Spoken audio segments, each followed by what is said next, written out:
Okay, it is 7 o'clock, and I'd like to call the town board of the Town of Lake Mills public hearing for special events to order at 7 p.m.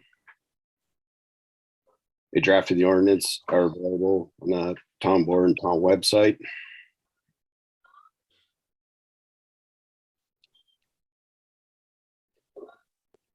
If there was anyone to comment on this, now is the time to comment. This is the first call for anyone to publicly speak on the special events ordinance 5-24. Tom, this is Susan Trier. Can you hear me? Yep. Oh, perfect. Yeah, I was going to make a comment on the ordinance. I think that there are too few exceptions for the special meeting. And I think there should be one exclusion for local nonprofit organizations for meeting with membership or activities that are intended to educate local residents or provide community services, such as cleaning up parks and those sorts of things. I also wonder whether there should be something based more on the number of people, because we have a very large HOA in our community. And if that HOA was going to have a gathering of members at their outlot, that could be under this particular ordinance considered a special event. They would be parking, they could be going on the lake. They're not all one family member. It's not a garage sale. You know, it's not a town event. So I have concerns for them as well.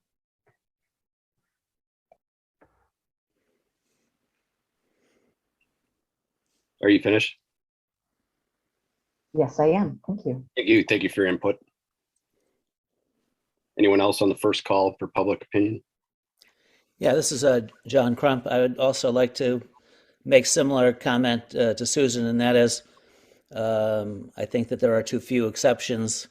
I see neighborhood gatherings, multifamily gatherings, and I would be in favor of a larger number being the cutoff, maybe 75 or less than 100 people that want to gather at, say, the county park, such as at the Korth shelter, and they're not planning to use the lake, or it's not a road event. It's just a gathering of friends or family, but not direct family, but like multiple families, that sort of thing. And that's what I wanted to say. Thanks for your input. Anyone else on the first call for public opinion on the special events ordinance?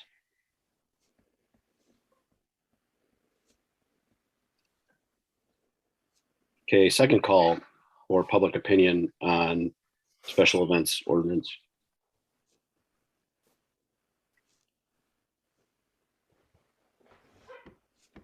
Okay, third call for anyone else on the special events ordinance.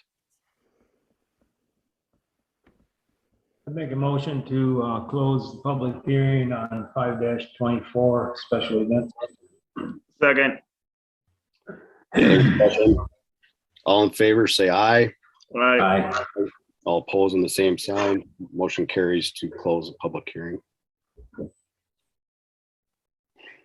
Okay, I would like to call the Town of Lake Mills Town Board on February 8th, 2022 at 7:04 to order via Zoom. Notice is posted at the town hall and on the town website. I think we have roll call, Robin, right? It's all established on the screen here. You're on mute. Yes, I was. Thank you, Jim. I've got everybody noted. Thank you. Okay, all right. Can we get a motion to adopt the agenda? I'll make a motion to adopt February's agenda as printed. I'll second that motion. Any other discussion? All in favor to adopt the agenda, say aye. Aye. Aye. All opposed on the same sign. Motion approved to adopt tonight's agenda. Okay, we got two orders of minutes here. We'll do the public hearings minutes first. Can we get a motion to approve the public hearings minutes from Tuesday, January 11th, 2022? I'll make that motion. I would second that motion. Any other discussion? All in favor, say aye. Aye. Aye. All opposed in the same sign. Motion carries to approve the public hearing minutes on Tuesday, January 11th. Gifts and memorials policy. Can we get a motion to approve the town board meeting minutes for January 11th, 2022? I make a motion to approve January 11th, 2022 meeting minutes. Second. Any other discussion on the minutes? All in favor to approve the January 11th Lake Mills Town Board meeting minutes, say aye. Aye. Aye, all opposed in the same sign. Motion carries to approve January 11th meeting minutes. Approval of the treasurer's report, February. Tom, do we want to amend the disbursements first, or do you want to do that after the treasurer's report? Do it first. Let's do it Yep. first. I'll make a motion to amend January's disbursements from $1,979,306.88 to $1,979,603.38. I'd second that motion. Any other discussion? I think that was in a clerical error on a 50 cents or something like that on a. Yeah, that's what Sharon has a note here. It was just a typo error. Just so there's transparency on that. Okay, excellent. All in favor to amend the January minutes, say aye. Aye. Aye. All opposed in the same sign. Motion carries to amend January's disbursements. Okay, February's. Somebody's at the door. I gotta Okay, check. we'll hold on just for a few minutes here.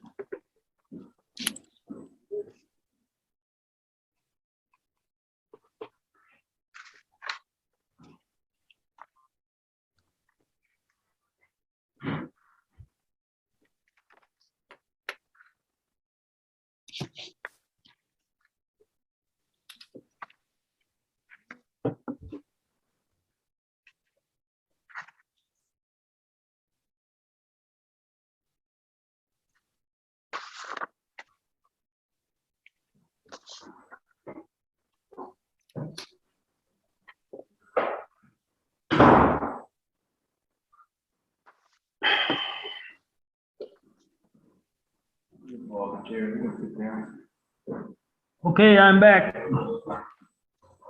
The Parks Committee guy is here. Oh, okay. I'll make a motion to approve February's treasurer's report. I would second that motion. Any other discussion? All in favor to approve treasurer's report for February, say aye. Aye. Aye. All opposed in the same sign. Motion carries to approve February's treasurer's report. Approval of town board expense sheets. I think Robin had one on here. Can we get a motion to approve the $20.14? I'll make the motion. I'll second it. Any other discussion? All in favor, say aye. Aye. Aye. All opposed in the same sign. Motion carries to approve the expenses, expense sheets for February. Approval of the general fund vouching. Make a motion to approve $2,721,294.63. Second. Any other discussion? I don't have anything. Okay, all in favor, say aye. Aye. Aye. All opposed in the same sign. Motion carries to approve February's general fund vouching. Reports, Chief Miller. For the road patrol in January, we had 68 hours, of road patrol. Handled 7 complaints, spent 7.5 hours on those complaints. Conducted 22 traffic stops, issued 8 warnings, 18 citations. Spent 16 hours on stationary radar, issued 1 ordinance citation. Did 18 residents and business checks, 25 park checks. and 7 extra patrols. We did conduct extra patrol with the UTV for the Knickerbocker event last Saturday, and the event went off well. We had a lot of people attending the event on the lake. Other than that, it's been pretty peaceful. The squad car did not go in for repairs as it normally would because we had to hold it back for Knickerbocker so we could use it. And it'll go in February 24th for the repairs caused by the damage when it was hit by a semi while it was driving, where the Sergeant Walters was directing traffic. Other than that, that's about it. Excellent. Thanks, Matt. Plan Commission report, Jim. We didn't have any meeting. So no report. Excellent. Cambridge Fire and EMS reporter proceedings, Dave. Our last meeting, we went over the contract for our chief, chief director. We kind of changed his name a little bit. Instead of just being the director of the EMS, it's now the chief director. So anyway, he wanted a 2-year contract, and we went over his contract, and his contract was approved for a 2-year contract. And then we also talked about the promotion material for the referendum, which does not involve us. We looked at 2 different firms, and one was 40,000, the other one was 45,000. So we all kind of came to this consensus that that's way too much money to spend. So we, as a group, kind of got together to make our own promotional literature, which is going to be 2 cards mailed out. And then there's going to be 2 Zoom meetings with a virtual tour and open to tours for the fire station. And it looks like we can probably get that done for around $5,000. And one of the other bigger hitches of the promotional materials is we cannot use public money to do that. It all has to come from outside. So donations and stuff like that. So, because you have to be really careful. You can't, promote a yes or a no vote. So that's the way we elected to go. So that's kind of about it. Hey, Dave, what was the, Go ahead, Rob. I'm sorry. What's that, Robin? what was the name of the chief director? Oh, Paul Bunt. Then the other thing also is what's going to be a little bit confusing to some of the residents in the town of Lake Mills. I tried to iron it out, but it became too difficult. Is anybody that lives in the 53523 zip code is going to be getting the promotional materials sent to them, which, Robin, is probably going to confuse the people in the town of Lake Mills because we don't have a referendum. So just FYI, if you start getting calls, that is just, I couldn't weed them out. So anyway, they're going to be getting it. So You could possibly talk to the county about getting the school or that district list from our area to pull those cards out so they don't go out. yeah, and we do have that, but I got one of those looks. So I'm going to work on it a little bit more. The first mailing has not went out yet, but to see if we can, eliminate, because it's obviously it's postage. So yeah, the other thing that Paul had mentioned too, that with all the EMS stuff, it's kind of really crazy how fast word spreads. We got the notification on the 20th, which was a Friday, and I was already getting emails on Sunday. So he said that Cambridge is here to support the town of Lake Mills in any way they can, if it's temporary, a full-time thing. But after your email today, Robin, it looks like we have time. So that should be a little more of a comfort. Thanks, Dave, for all your efforts. You bet. I know it's been, there's been a lot of challenges. Yeah, ask Jim. He's got in a couple of them. EMS is not, that's a statewide challenge too. It's not just. Yeah, it is, and not to get too far off the tangent, but you can see what's going on in Baraboo, what's going on in Fort, and obviously Lake Mills is kind of following suit in that, and it's just, there's also some contention in the Deer Grove and the Deerfield stuff. So that looks like, they may be breaking that district up a little bit too. But it all comes down when you hire consultants to come in and view what's going on, they're favoring the people that hire them to do it. So a lot of information came out of that upset a lot of people in that Deer Grove district. So there's going to be a little ironing there too. Thanks, Dave. Yep. Joint Rock Lake Committee report. Okay, so we've got a few things that we wanted to update the board on.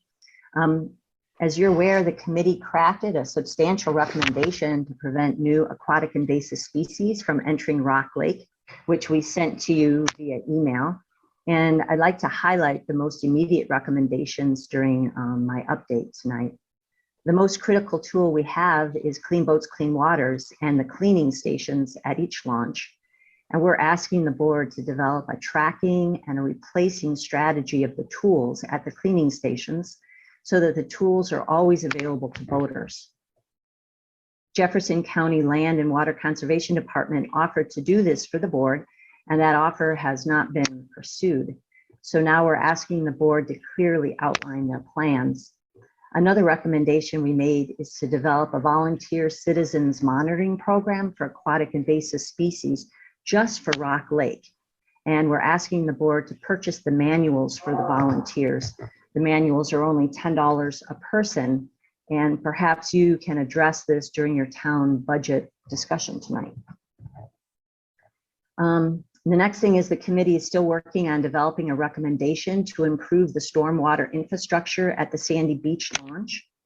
Our research indicates improving that infrastructure would be a good step in mitigating the amount of E. coli that Sandy Beach West has been experiencing.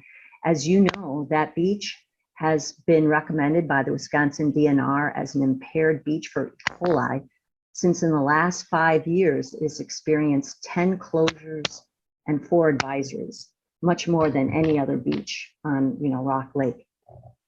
I just thought that would be important for you to know that we're having that conversation. I also had a conversation with our recreational warden, Jason Roberts, who would be the individual to review the ordinance change to 200 feet for the slow no wake. And since this is a very common ordinance request, the condition report, which needs to be submitted with the ordinance, is simple as well. The Joint Rock Lake would be willing to draft this for the board to help speed up the process. And we strongly recommend that the board move forward so that residents can discuss their views through a public hearing and move that ordinance forward to the 200-foot slow no wake. And then the last thing I wanted to mention is that the Rock Lake Improvement Association received notice that they will be awarded their surface grants from the Wisconsin DNR for the Miljala Tributary Restoration Project. It was a really competitive year with many grants submitted, and I think it speaks highly of the project that it received full funding. The funds will be available March 15th. I think that's a summary of what we did last month. Any questions?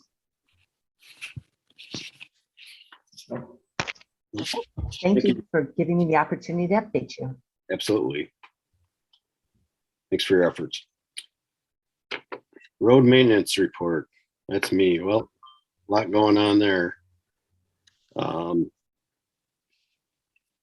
Right now, we're just kind of comprehensively taking a look at maintenance that's been done. I've been driving a lot of roads to see what kind of potholes we're going to be up against. Keep our fingers crossed that we've had a very mild winter this winter, and hopefully we can skate by to reduce plowing and the extra antiquities that go along with it for winter maintenance, because the more money that we can kind of keep and maintain to throw back towards maintenance of the roads and or to go after some grants up and coming with the infrastructure bill to take advantage of that, it'd be key. The Crossman Road project update, I think you guys all got it emailed or have a copy of that from Corey as to the request that was made at our last meeting to give kind of an update on kind of why costs went the direction they did. I don't know if there was any additional questions on that. Me to ask and discuss with Corey. I thought it was pretty straightforward. The last bullet, I think, had to do with the actual guardrail, which has been kind of an unfortunate change and update by the Wisconsin DOT, but at the same time, gotten complicated with home ownership that don't seem to want to agree with providing the necessary safety to the general public. So there hasn't been much progress there. So it's probably going to take going after what we had suggested as a permanent easement for the little bit of space we need to properly get the guardrail up and improve, finish that road and improve and keep it at its highest safety level. I appreciate, Tom, you taking that question too, Corey. I think mainly then that keeps us all aware of, Yep. And also the forefront and Corey, that if he starts to run out of what the budget was, that it's talked about. So I appreciate you doing that. Thanks. Yeah, and I just wanted to add in, another thing too is because of ARPA and infrastructure and some of these other things, trying to weigh through all of it, and especially the infrastructure bill, which is just about as complicated as anything else the federal government has handed down to all of us, and has taken a lot, and a lot of our time, and during the COVID challenges. But obviously we want to try to optimize those monies, especially on the roads part. So unfortunately, there may be, some costs over discussions and things of making sure that we're not missing out on the opportunities for these grants, because a lot of them are, it sounds like they're 80-20, and we want to make sure we're applying every time, and that it also fits into our budget, because we have to be fiscally responsible to all the town residents. We can't be, incurring all kinds of debt. We just don't have a big budget, and it's so darn tight. I mean, we know how difficult it is to work through that, and have to tell people no when we can't supply money towards something that, is truly, we do believe is good, but we just can't do it. So it is a little bit, it's frustrating. But again, there's going to be a lot of back and forth here, probably the next month or two. And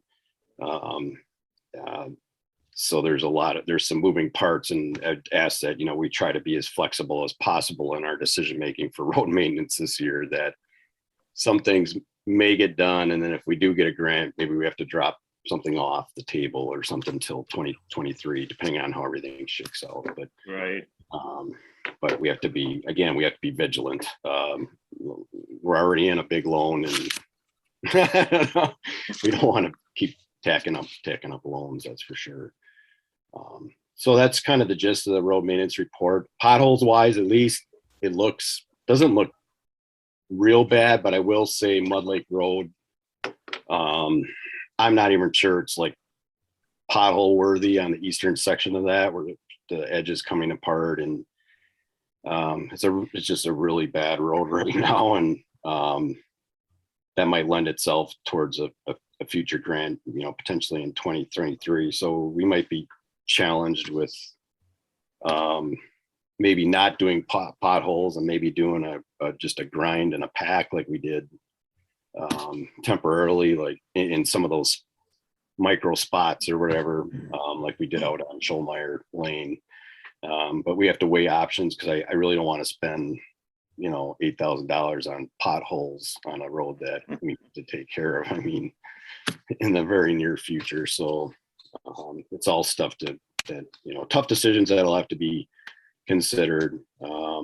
They're not easy with the shape of our roads. I think it was out there that, if we had to go maintain everything and fix everything tomorrow, we're $17 million into the thing, which it's crazy to even think about it. But it is a major challenge, and it's probably the third thing on our budgetary item that that kind of eats the rest of it. So to try to keep our roads in good shape for special events and everything else, we want to do the best job we can. So All right, that's my report on that. Extraterritorial zoning committee of any requests or meeting proceedings. Nothing there. First committee report. I think you have That's somebody. in my computer. Yep, I see him. Hey, Jason. all right, Parks report. Let's see.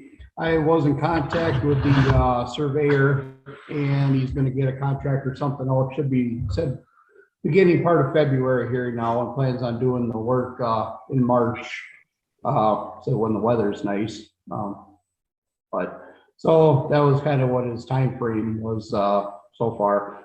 Other than that, just kind of working some short-term, long-term goals for what we plan on. Getting some organization with some volunteer groups for helping do some of the cleanup and invasive species removal, things like that. So I got 2 weekends, tentatively in April right now. So next meeting, we're going to kind of nail down for sure what days and what groups. And it sounds like the high school is going to be doing it with Luke Wiedenfeld helping out quite a bit with that. Do you have the Boy Scouts on tap? Because I know a lot of times they like to help out. Yeah, I got to get a hold of the contact for there yet. I just haven't gotten a chance to get through my emails. This past weekend I was gone, and but yeah, the Boy Scouts and we'll see which all the Scouts groups would be interested in. Eagle Scouts showed an interest in it too, so. Yeah, I appreciate those efforts. I always say with any committee, grants and, what's written in the ordinance as far as trying to achieve 50-50 matches or grants and or volunteers and even donations, it's huge. Yeah, I forwarded. Especially with our budget. Yeah, I forwarded, I think 4 or 5 different grant opportunities to the rest of the committee. And Robin let me know that one that we did years ago. So I think that's 5 now that that they can look at, and then they're going to get back to us at the next meeting. Well, I commend you on the efforts with the committee, Jason. It's probably been a long time in coming, but the committee's off to a great start, and just sitting in on it. Hopefully someday I vanquish and somebody takes my Yeah, seat. well, once the weather gets decent, we can certainly start working. So anyways, but yeah, it's definitely the parks have really, I would say, kind of been let go in the township, and we need to get them back to get a good plan in place and get them back. And I think you're off to a great start and like the direction you guys are going. all right, have a good night. Appreciate it. Thanks, Jason. Great night. All right. Period of public comment. Tom, I Now's have the one. time. Oop, hang on just a second. Yep, hang on. go ahead. Now's the time for the public to make, is this public comment, Dave, or is this something else? Yeah, no, but it's public comment, yes. Okay, this is time for public comment. If you have a public comment, now's the time to do it unless board calls on you. Please keep it to 3 minutes or less. I just wanted to bring it to everybody's attention, whoever's planning on doing work with contractors, that our road bans are going to be going on come the 1st of March. So the roads are frozen deep. So now's the time to get your work done, because that March and April, the road bans are on, and they'll become Class B highways with the exemption of Crossman Road. They put the weight limit sign right at where past daybreak. So hopefully, Matt, with that sign being there, we'll probably start to watch a little bit of that south end of Crossman Road to discourage trucks from going down through there during the frost freeze. I'll bring it to the guy's attention so they're aware of it. All right, thanks. That's all I had, Tom. Awesome. Thank you, Dave. Excellent comment. Any other public comment for tonight's meeting? Yes, sir.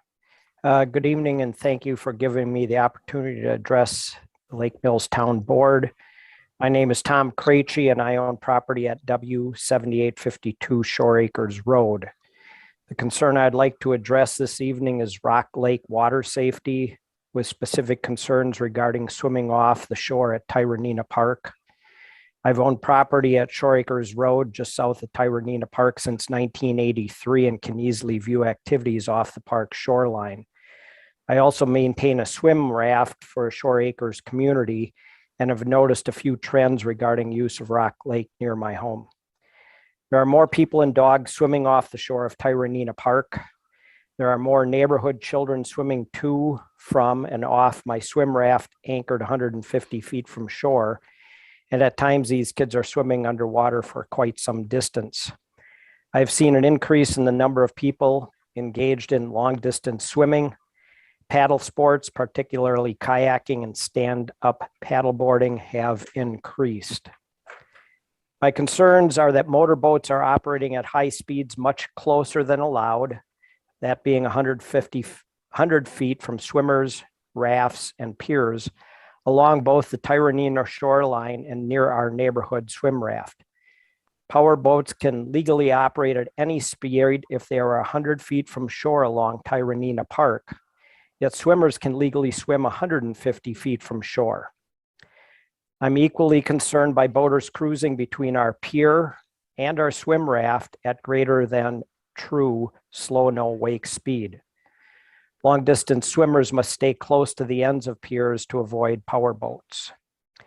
Currently, the town has slow no wake areas specified for Marsh Lake, the Mill Pond, and extended areas of Korth Bay and Schultz Bay as demarcated by special buoys. The extended area to the southeast of Korth Bay includes the boat launch at Elm Point. The extended area to the south of Schultz Bay includes the boat launch at Ferry Park, and the extension to the east includes the north end boat launch.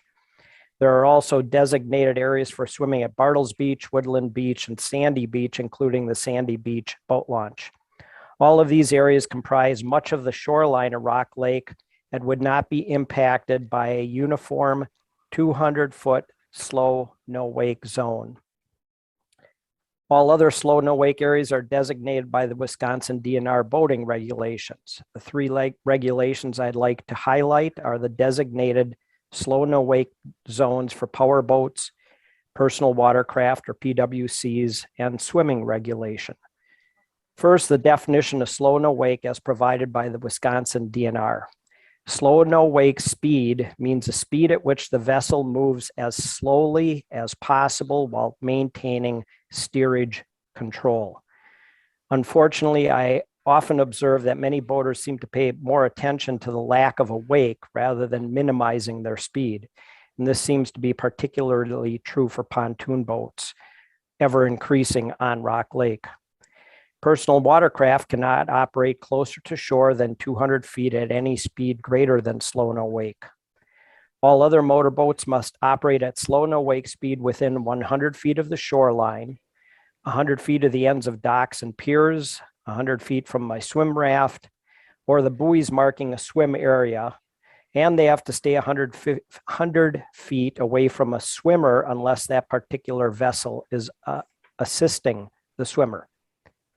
People are allowed to swim 150 feet from shore, and if swimming farther from shore, they must be accompanied by a boat. However, this means that boats at higher speed could coexist with swimmers in the area between 100 and 150 feet from the Tyranina shoreline if the swimmer is not easily seen. This is somewhat akin to reducing a motorist's speed in a school zone, but only when children are present. Therefore, I'd like to suggest that the Lake Mills Town Board consider an ordinance that would apply the 200-foot slow no wake zone uniformly around Rock Lake. Benefits of this uniform zone would be an easier to understand and enforce regulation for all boaters. Same rule would exist for motorboats and personal watercraft. It would provide a safety buffer for swimmers and dogs at Tyranina Park. It would provide, in essence, a bike lane for distance swimmers and paddle sports enthusiasts. And it would move wake-producing motorboats farther from shore, resulting in less disturbance to the lake bottom ecology and less shoreline erosion. The impact of this change on lost acreage for unrestricted power boating is estimated to be 24 acres or less than 2.5% of the current unrestricted water surface. Because much of the shoreline not already protected by a slow no wake zone are riparian shorelines with piers, motorboats currently should maintain slow no wake speeds 100 feet from the ends of these piers or about 150 feet from shoreline. Therefore, a uniform 200-foot slow no wake ordinance would restrict less open water than originally calculated. I have tried to envision a downside to this change. My wife and I and our adult children are all primarily water skiers. We routinely seek out calm water close to a windward shore, and this 200-foot zone would minimally impact our skiing. Certainly, all the aforementioned safety benefits seem to outweigh any downside. And finally, Lake Ripley, Lake Geneva, and the 4 Madison lakes have all adopted this uniform 200-foot slow no wake zone. I'd be happy to review all the area calculations and illustrations of the shoreline impacted by this proposed change with this board and the Joint Rock Lake Committee. Sorry I ran over, but thank you for your time and consideration. Thanks, Tom. But did you have that written out by chance? Yes, sir. You're tossing a lot of numbers at us, and if you could I put a understand. copy to the town clerk Yes. for the board to review, that Sure. would be gracious. Absolutely. Do you need my email at all? Yeah, I put it up on the chat and I'll send it over. Okay. Thanks for your input tonight, Tom. Yeah, thank you. Any other public comment?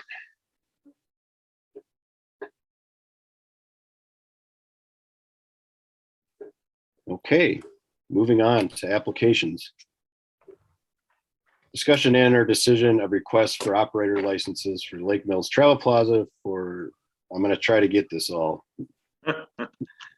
Natish J.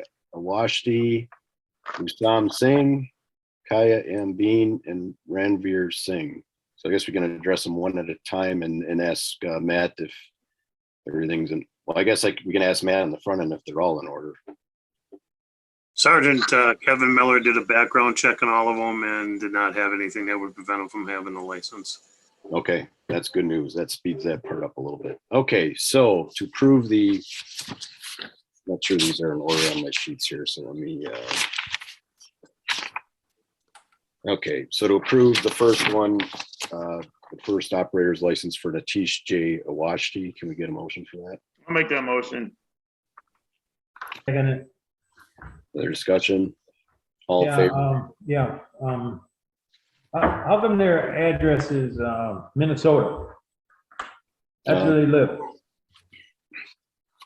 That's I think that's the main company's address. Well, That bought or purchased the, Different on all of them.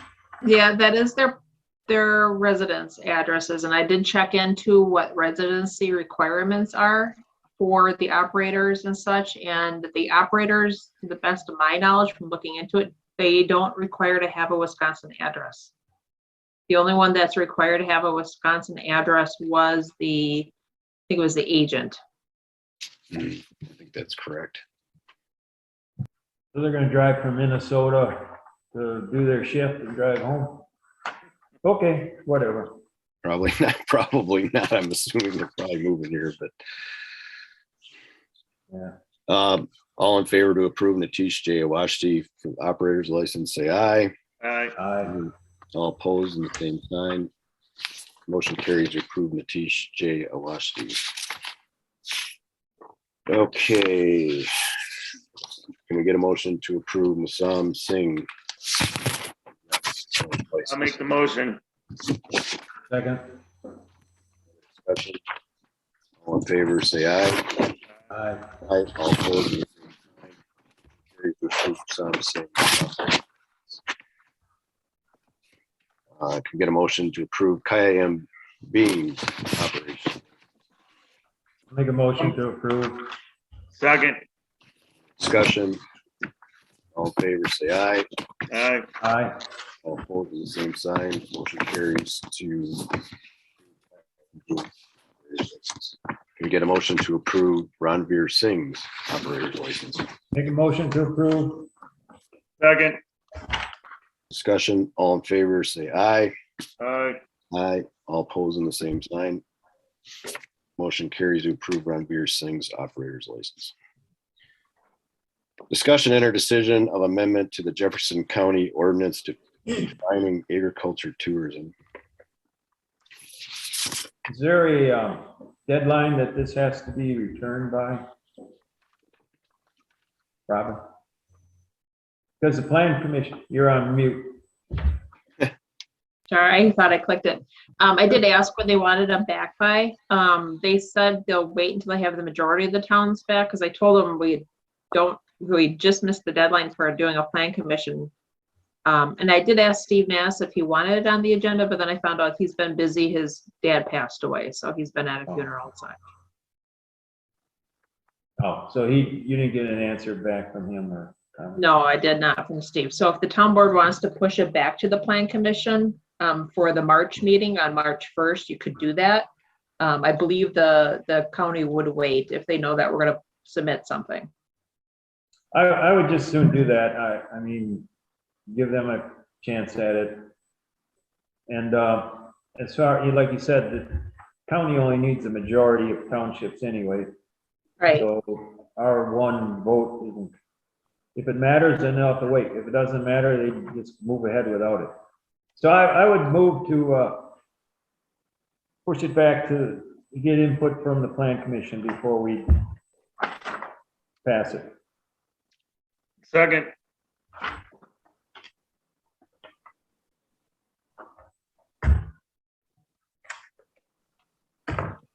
Sorry about that. I had my mute on.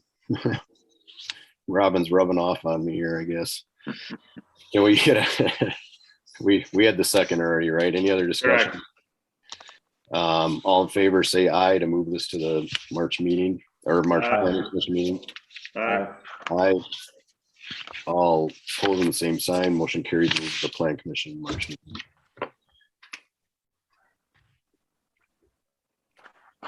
Old business, discussion or decision update drainage on Bridle Path by Contes. Review the survey done by Corey Smith. Okay. I don't even know where to start on this one.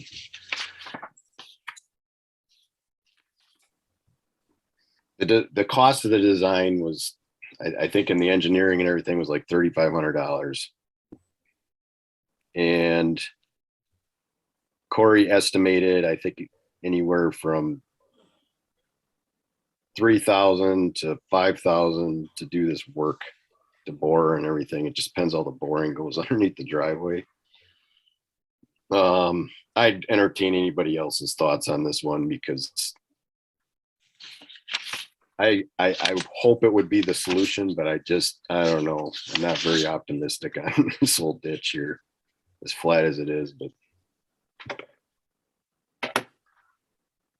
Well, I guess my question would be, and I can't read this. I don't know if there's a bigger file that we could blow up or whatever, but I don't know what the inverts were at the culvert on the Conte's driveway. I guess I can't read that. I can't determine that. And then because I thought we were going to get the invert shot of the culverts, and then we could see if the driveway was put in too high, and that was an issue. Or at least that's what I wanted to know. And from this survey, I can't determine that. So that'd be the first question. Because if the driveway was put in too high, then for the ditch, it's my opinion that. Well, this isn't going to go anywhere then. Yeah. Pardon? I mean, it won't go anywhere. The water won't go anywhere if that's right. So it's a fault of the builder, and I know they're gone, but it's really not a problem that the town created. That's my issue there. Secondly, I don't know if the ditch on the west side of the driveway going down the hill is that much of an issue that we would have to put drain tile the entire distance of that ditch. I just didn't see that as a problem when I was out there. Contes, they could answer that more than I could, but I think the bigger issue was the portion between the driveway and the culvert on to the east. And That's correct. yeah, so I don't know why we would be doing the whole ditch. Why wouldn't we just do the east portion, bore under the driveway, and then daylight the tile there or someplace in that west of the driveway, or yeah, west of the driveway, and let it go from there. Those are my questions. I mean, there is capillary action, but that's if if the water's there all the time, and if it goes down and then has to come back up. But I don't know. I can definitely pose those questions. I mean, they're two easy ones for Corey to answer. I apologize for the small drawing here. Obviously, trying to print something like this out on a regular printer isn't the best. Would it help if I put it on share screen? It might, if we can zoom in on That's it. what I can do. I don't know as if it's going to answer. It sounded like a good chunk of that cost was coming from the boring. Now, if we didn't have to bore and we just brought it from the east to the driveway, that would save a substantial amount of that money for sure. I'd have to get a rough estimate out of him as to what he thinks that would save. I'm guessing it'd be about half of it at least. Yeah, I know we have issues with the water immediately following the driveway, but not that entire length, like where he has, I think, the drain tile going all the way to the other, I think is it labeled as the outfall. And I think what we were curious about was what is the kind of the current pitch. It looks like the drain tile profile is a 1% grade. So I'm curious if maybe that's why he needs the entire length to be able to get the 1% grade. That's probably accurate. Usually it takes you quite a distance to do that. From an engineering perspective, drainage. Yeah, I think it would be helpful to hear something that goes with the drawing, right? Kind of an explanation and maybe pointing out some key features that could be considered. I can have him write something up for the board and everybody to clarify those couple of points. That's not a big issue at this point in the overall spectrum of this. Can you blow that up, Robin, at all by the driveway or not? I don't know if you got a file or just a PDF. It's a PDF. I can try to blow it up a little bit, but you may actually have to shift where your viewing boxes of the Zoom meeting is so you can actually see the full image. But that's something each individual has to do on their computer. Jim, did you want me to try to get him on the phone? He usually answers. Which side of the image do you want to see, Jim? The driveway, I want to see. Scroll back. Is this the driveway here? Yeah. Mm-hmm. But I still can't. I don't think he has an invert of the culvert at the driveway. He shows grading, which is, was 857 on the east side. But that Is it the information down at the bottom here? no, there's nothing. Okay. There's pipe invert there. That's all it's on there. Yeah, I don't think he ever. See on the east side. He has to have it because he surveyed it, so he has to have that information. Right, he's got an 857 on the, oh, there he's got it. It's a 24-inch CM culvert. I can't read what that number is. He does have an arrow. He does have the inverts, but I can't read it. 856.94, okay, on the east. And the west. Wasn't that the table on the bottom, Robin? Let me scroll down to it here. I thought that's what that invert table was, but there's an 853 and an 855. Yeah, I think that's just the pipe. The actual pipe itself. Yeah, yes. Okay, so it was 856.94. What, go back to the road on the culvert at the road. I don't know what that is. To the east, the other way. East, So this is, by the this is as park. far as it goes. Okay, can you The zoom east. in? I can't. He's got an 850. Nope, no. Am I losing it? There, he's got an 858, Yeah, 858. but he doesn't have a invert at that culvert that I can see. Not like the driveway. You can see he's got the 24-inch culvert, 856.94, but there's nothing at that one. I just kind of wanted to see what that difference was. I'm sure it's pretty It flat. looks like there's an 857.92 up by where that culvert comes out. One of them. You want me to zoom in on this area Okay. here? Here No, it is. Here, no, well, he's got the invert. It's on an angle, but that culvert is right there. I can see the design of the culvert. He's got an 857.86 invert elevation for an RCP, a 12. It doesn't look like there's any pitch there to me. According to that, there's only, It's not much. no, it isn't even a foot. It's less than a foot. Yeah. So I just feel that driveway was put in too high at the time it was built, which is causing this problem, but I don't know what good that does us, but.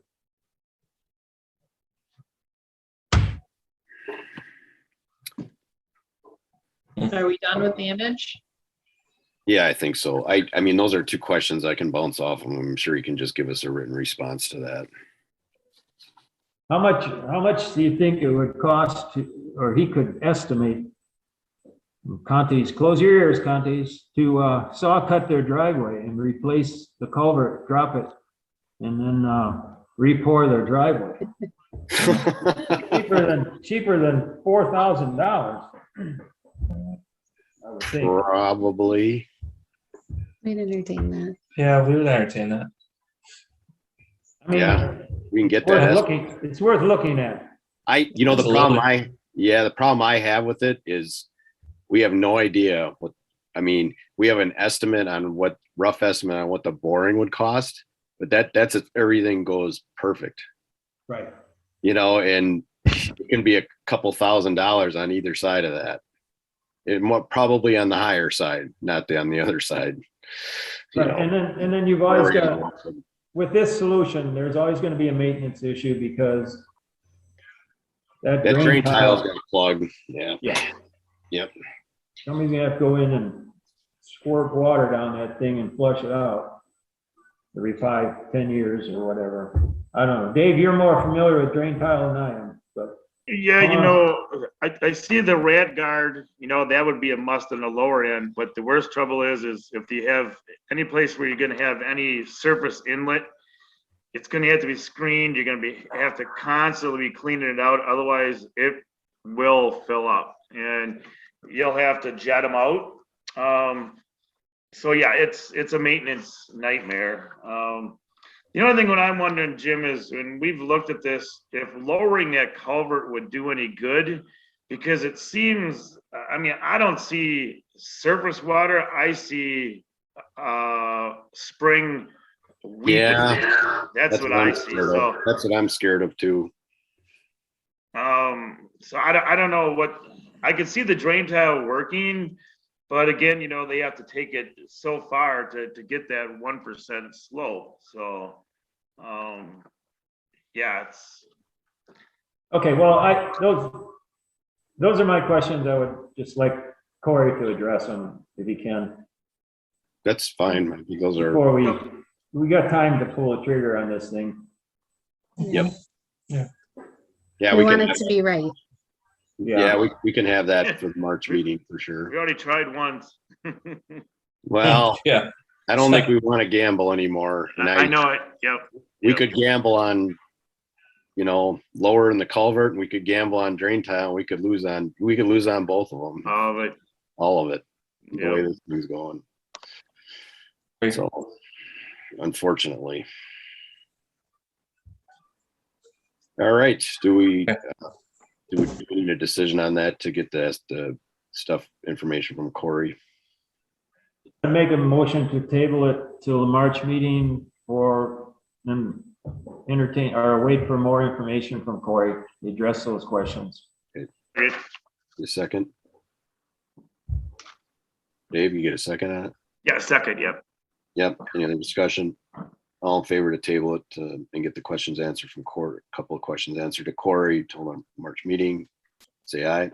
Aye. Aye. All opposing the same sign. Motion carries. Table. The ditch by bridle path. All right. Discussion and our decision of forming a committee with appointments to serve on the town hall facilities committee. That's been tabled. There's been, Robin, has there been anybody? No, I haven't had anybody show any interest. Okay. Well, I just have a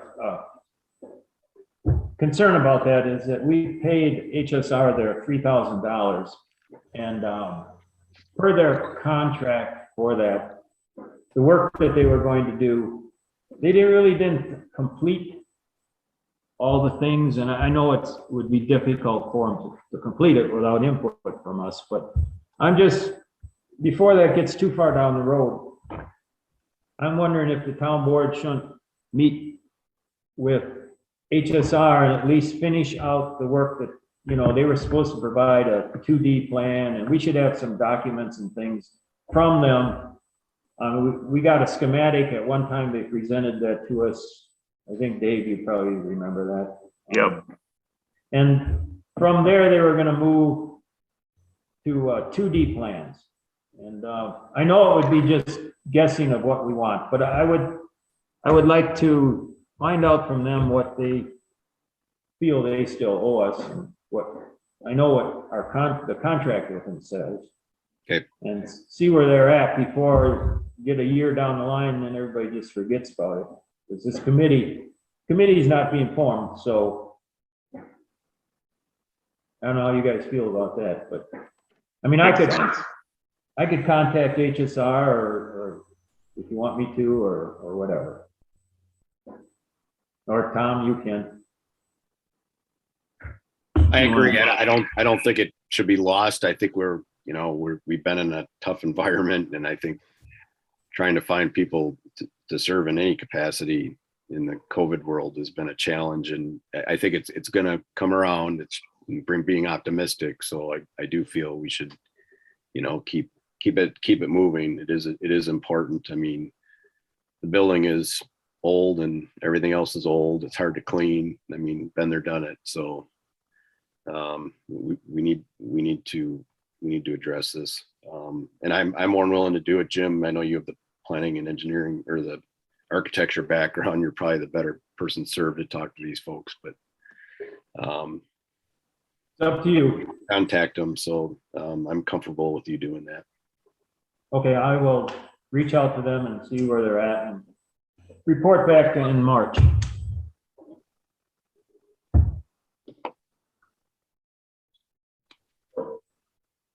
Okay, it was okay.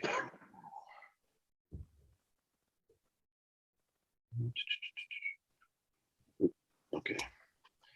Discussion and/or decision of amendments to Town Ordinance 5-24 Special Events Application and Fee Structure.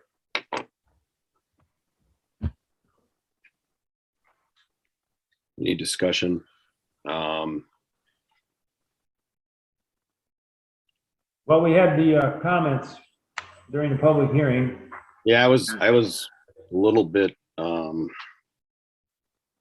didn't really understand the scalability because I think the fee structure was already set to a scale at different levels on the application form. As far as fundraisers and things like that, the only thing I'll have to say about it is I've been around fundraising, and I'll just pick an example. If you're serving something, food, whatever it is, I don't think I've ever known a place not to make money at a fundraiser. Like 100% of everything, and the employees working there and everything doesn't go typically towards the benefit. So that becomes a very big gray area. Because what'll happen is people will take advantage of that.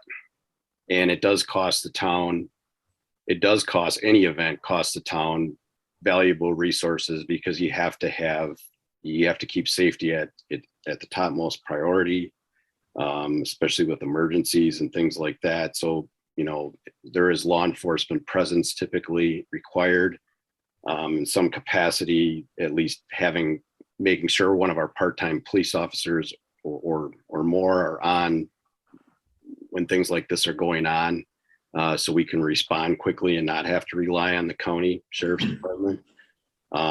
We still have the administrative fees, which are very costly. And I guess the town, over time, this thing just kind of sat still, and it wasn't very scalable, and we had huge groups coming into the town, and we weren't charging them we were charging them the same rate as everybody else. And we're just losing money hand over fist. And I don't know how townships can't afford to lose any money on anything anymore. We just don't have the budget.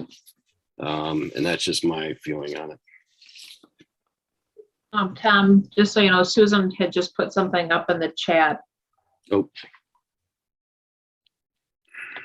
She said it was never a question of fundraising. It was whether a nonprofit group needs to apply, pay a fee to have an annual membership meeting. Even if the board determines it is a special event, it would still cost the nonprofit to apply, was her comment.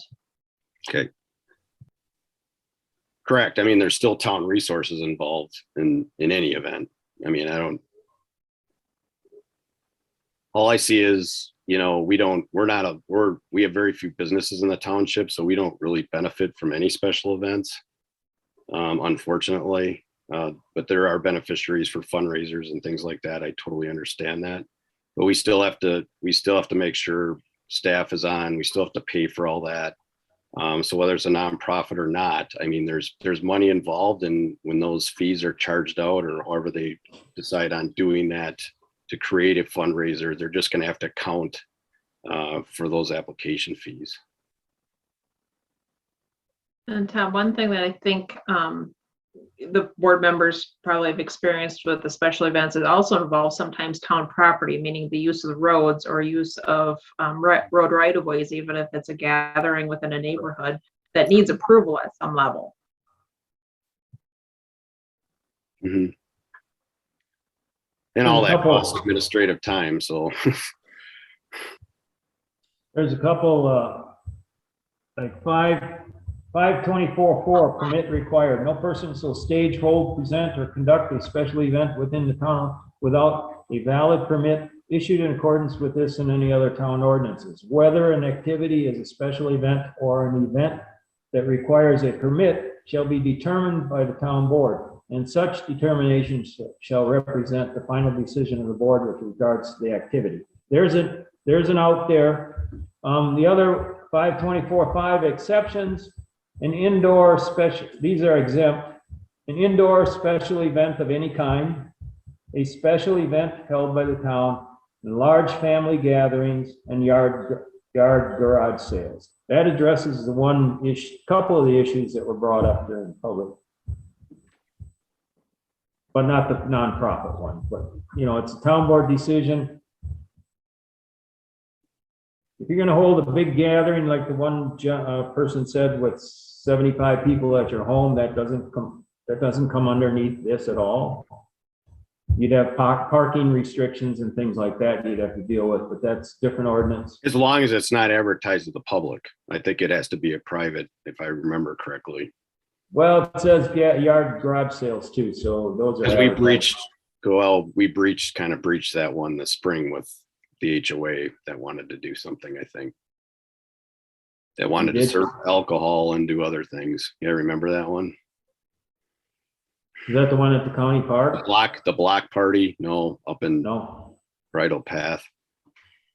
So, I mean, there are provisions, but I think you laid it out nicely that there's the out clause on discretion. Because my fear with any kind of fundraiser is everyone that comes across the table is going to kind of go that direction, and they're going to try to abuse the system. And, you know, we can't be the punching bag for special events. Special events are special events. And we need to kind of stand firm on that, so we're not losing money over it. And we want to be able to staff it appropriately if we have to make sure that it's a safe environment for the community. My thoughts anyway. Dave, you have anything? I agree, Tom, because if you had no knowledge of a nonprofit having an event, and if Matt had to go in to investigate what was going on, that wouldn't look pretty. And so I agree 100%. I'll make a motion to approve Town Ordinance Title 5, Chapter 24, Town of Lake Mills Special Event Ordinance as written. Second. Any other discussion? All in favor, say aye. Aye. All opposed in the same sign. Motion carries to approve the amendments to the Town Ordinance 5-24 for special events and structure.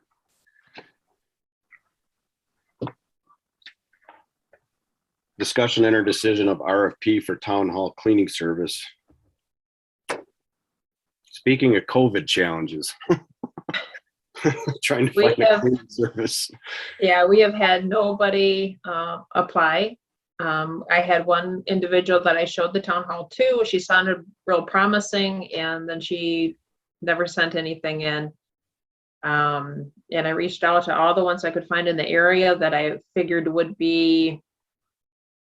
have some sort of insurance coverage, liability insurance and such. And no luck. What was our fee for the usage of the town hall in the back of my head, Robin? It's $100. Okay. Yeah, that's hardly enough to even quantifiably hire a cleaning service these days. My forethought was if people wanted to rent it, that, you know, we'd hold them accountable. Like if they didn't do a good job of cleaning it themselves, and then the deposit is lost. But it's not a justifiable fee structure to be able to accomplish something like that. So Well, and we used to have the deposit system, and that was our wreck. yeah, To say the least. I can imagine. So I guess we continue to hunt. I don't know what else we can do there. I mean, if we can, I'll volunteer to clean it in this month in March if we have to. So I've mopped enough floors in my life. I know how to do it. Do a few other things that need to be done in there. We do have a group that asked to use it in February, and it's for the HOA over in Bridle Path, and I told them the situation, and they're happy to help with making sure it's cleaned up good when they're done too. Okay. So we'll make it work until we figure something out. Excellent.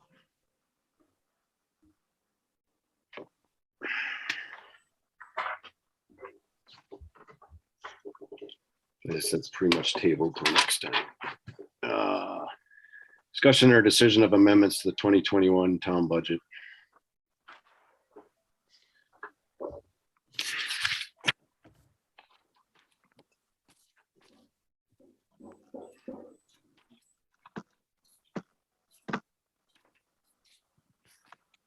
I think Robin highlighted the budget amendments on here.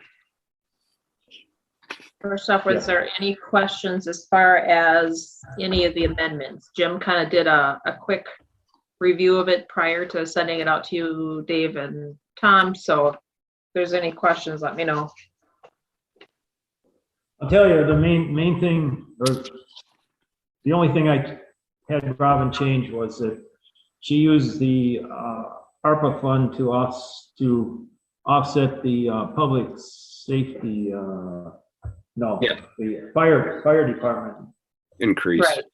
And we still had 20-some thousand left in the road budget, which I suggested that we put that 20,000 against the public safety and then just only use another 20 from the ARPA rather than full 40 from ARPA.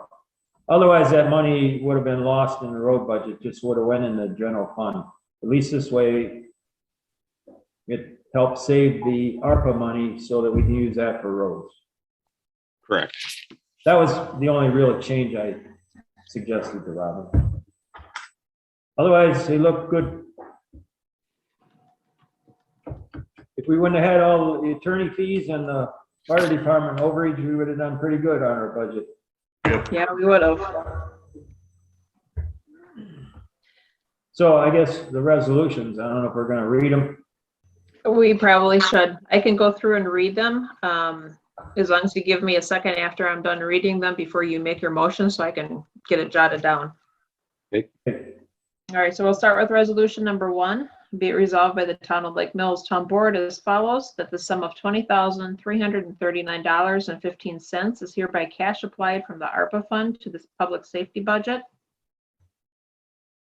I'll make a motion Motion to approve. Second. Any other discussion? All in favor, say aye. Aye. Aye. All opposed on the same sign. Motion carries on resolution 1. Okay, resolution number 2. Be it resolved by the Town of Lake Mills Town Board as follows, that the sum of $16,918.37 is hereby cash applied from the Rock Lake Fund to the Cultural and Recreation budget. Make a motion to approve resolution 2. Second. Second. Any other discussion? All in favor, say aye. Aye. Aye. All opposed on the same sign. Motion carries unanimously to approve resolution 2. Okay, resolution number 3, be it resolved by the Town of Lake Mills Town Board as follows, that the sum of $30,909.35 is hereby transferred from public safety account to the general government budget. Make a motion to approve resolution 3. Second that motion. Any other discussion? All in favor to approve resolution 3? Aye. Aye. Aye. All opposed on the same sign. Resolution carries unanimously. Okay, resolution number 4, be it resolved the Town of Lake Mills Town Board as follows, that the sum of $6,214.60 is hereby transferred from the Public Works budget to the Cultural and Recreational budget. I'll make a motion to approve resolution 4. Second. Any other discussion? All in favor, say aye. Aye. Opposed on the same sign. Motion carries to approve resolution 4. Okay, resolution number 5, be it resolved by the Town of Lake Mills Town Board as follows, that the sum of $40 is hereby transferred from the Public Works budget to the miscellaneous expense budget. Make a motion to approve resolution 5. Second that motion. Any other discussion? All in favor to approve resolution 5, say aye. Aye. Aye. Aye. All opposed on the same sign. Motion carries to approve resolution 5. Okay, resolution number 6, be it resolved by the Town of Lake Mills Town Board as follows, that the sum of $20,736.03 is hereby transferred from the Public Works budget to the Public Safety budget. I'll make a motion to approve resolution 6. Second. Any other discussion? All in favor to approve resolution 6, say aye. Aye. Aye. All opposed on the same sign. Motion carries to approve resolution 6.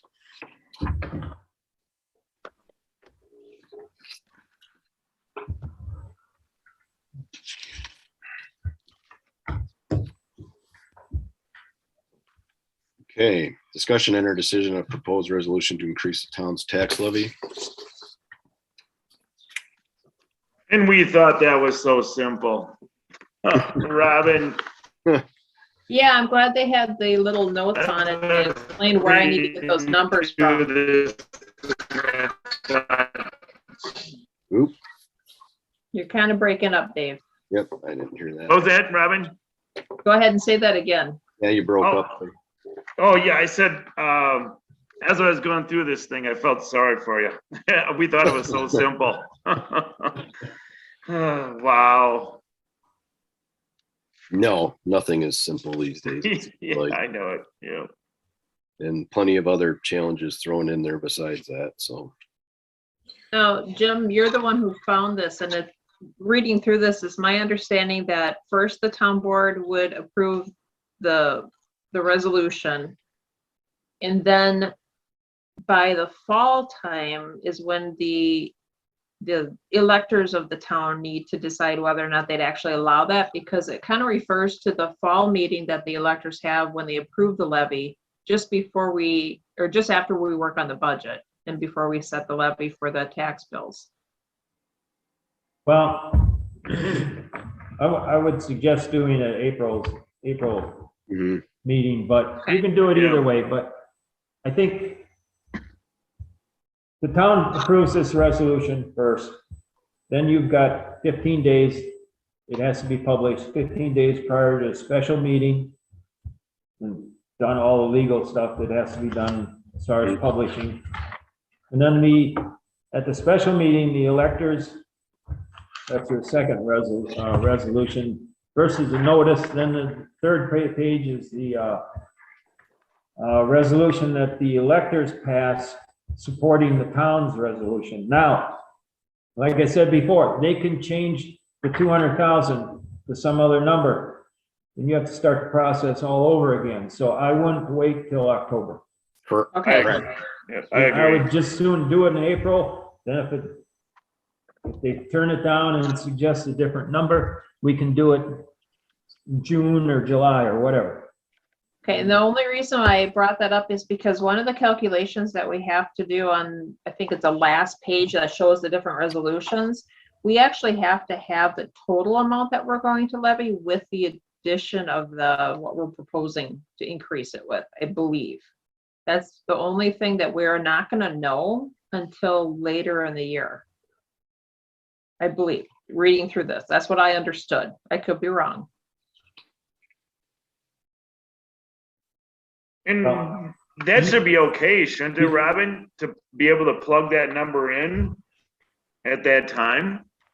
Right, but I think that resolution, the very last resolution where I put fall budget up at the top, right before it says the word sample, I think that one is the one that we would need to have ready at that fall special electors meeting for them to approve. So is that one different than the first proposed ones that we'd have them approve at the April meeting? Yes, Okay, you are correct. The one, the fourth one, which you have fall budget, they would have to pass that resolution at that time. okay. Once you I know want to all make the sure I numbers. understood this. Yeah, I've got that written fall of 2022 for that one. So I think we should determine the increase in April though, just because this could go back and forth a little bit. We'll need that time to get it. I mean, hopefully it doesn't. I mean, by having our road ratings professionally done, I mean, it was pretty clear that if we don't do this, we are never going to catch up. Right. the only thing, I don't know how the Department of Revenue, you have their levy limit worksheet here. Thought I read this one other time. There's it's on the second page. Passed by resolution. Okay, here on the, I don't know what page, it's page 2 of 4 of that form. It says increase in 2021 payable 2022 levy approved by referendum. It doesn't say resolution, but it's under the same statute because we're under 3,000, so we do a resolution instead of referendum. That's where this 200,000 would be put in on the Department of Revenue's worksheet, and that would determine your fall's tax levy. Which That's line the way I item, read it. That's the way I read it, but I think if this gets passed, then I think we need to clarify it with the Department of Revenue. which line item did you think it needs to go under? There's line items to the left, Page 2 of 4, right? it was line item F. Okay, course, those numbers will change in the fall. It'll be 2022 and 2023 instead of 2021 and 2022. Because you'll get a new form from them. But there's one other change that has to be made in here, and that the attorney from the Towns Association said that you got to be sure you make it clear to everyone that it's 200,000 increases on an ongoing basis. And here, based on this resolution, there's nothing in here that says that right now. It's just for 1 year. So I think on the first town's resolution, the one the town board wants passed, first page. Yep. You'd have to add an item number 3, which would say something like, the increase of $200,000 is to be added to the tax levy each subsequent year and on an ongoing basis. And the $200,000 is to be used for highway purposes only. That's what we wanted to be designated for, correct? Yep, Correct. that's accurate. That's got to be very clear to the public. And then that same language would appear on all of the resolutions, which would be the second one for the elector, or the notice of the special meeting. You would have to put it under number 2. The increase of 200,000 is to be added to the tax levy each subsequent year on an ongoing basis, and same language there. And of course, it goes on the resolution that we want the electors to pass in April. Yep. It would be on, I don't know if you're writing this all down or you want to. I'm trying to. I'll go over them now, and if you can have questions and you can consult me, and then I think we should send it to the attorney and make sure that it's all proper. But on the resolution that you want the electors to endorse the town board's resolution on, it would be item number 2. You would add the increase of 200,000 is to be added to the tax levy each subsequent year on an ongoing basis, and the 200,000 increase is used for highway purposes only. But then before that, right before therefore, there's a whereas, the last whereas. It says, whereas a special town meeting of the town electors has been called and properly noticed to consider the adoption of a resolution to endorse a town board resolution to exceed the state's levy limits, I would add on an ongoing basis, right there. And then there's a comma, specifically by increasing the allowable tax levy for 2022 to be collected in 2023 by 43.67%. Okay.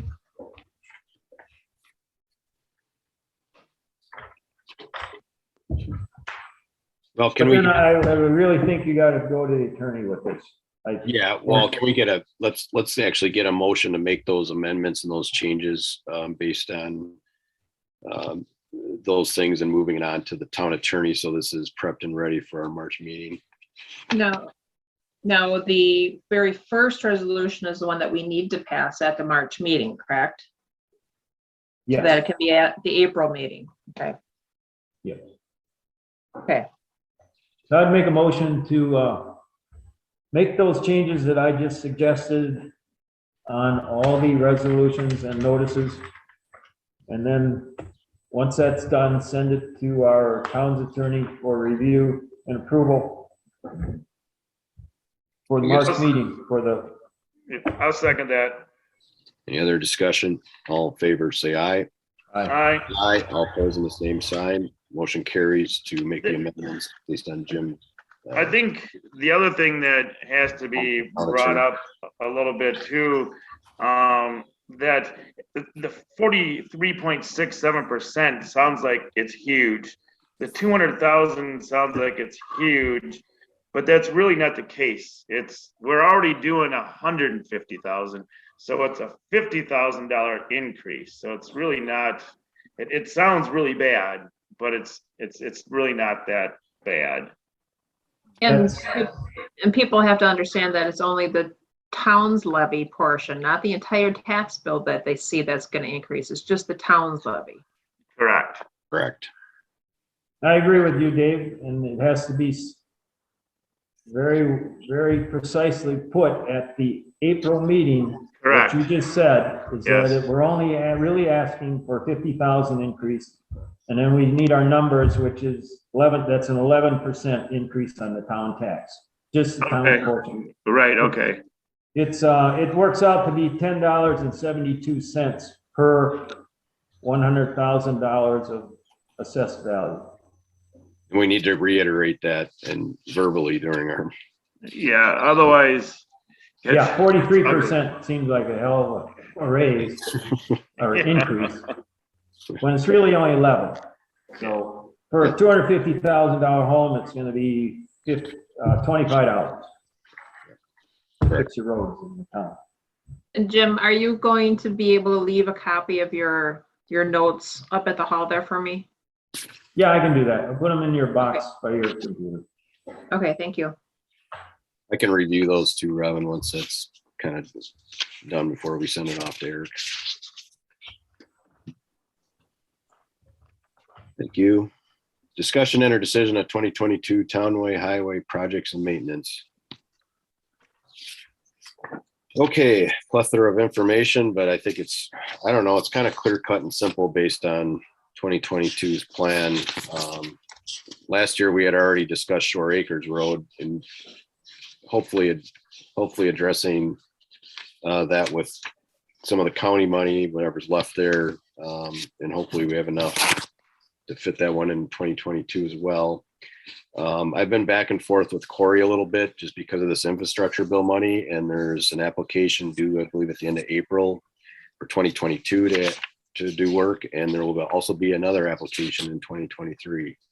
And I highly suggest that we apply for in both time periods and try to get 2 projects done because they are both 80/20s, which is huge. Granted, so based on the ratings and everything, Britsky Road did come to mind. It's pretty tough shape. It fits within the scope of our budget, meaning that the total cost of the project would be around 115,000. It was over 100,000, and our cost share on an 80/20 would be around 30 grand on that, and that'd be for a total reconstruction. My gut on it is to do a mill and overlay and spend 85,000 and only get 10 years out of it is crazy. But that's just my personal opinion on that one. The main thing with these applications, or at least in this first round, is the town would have to apply for or complete the application and submit that. Obviously, I think Brian is going to end up reviewing these at the county anyway. But we can involve R.A. Smith with the application portion of the project, because then it would eliminate using them on any engineering, which is going to be very limited after talking to Corey on that road, and any oversight, which has seemed to been a nemesis in the past, to kind of say, yeah, everything is done and dandy at the end. With that said, I don't think engineering, those fees can be taken out of this first grant. So obviously that total cost wouldn't be 30, we'd be looking at probably 35 or 38, or 5 to 8,000 would probably have to come out of our pocket, depending on how intensive it gets. Now, he made it sound like this road is cut and dry versus what we did, which was dealt with on Crossman Road. So there was a lot more intricacies on that road. The other thing to consider is, I'm not sure, I talked to Brian Udovich on this one about potentially putting a guardrail on that bridge, and if that would complicate the grant or not.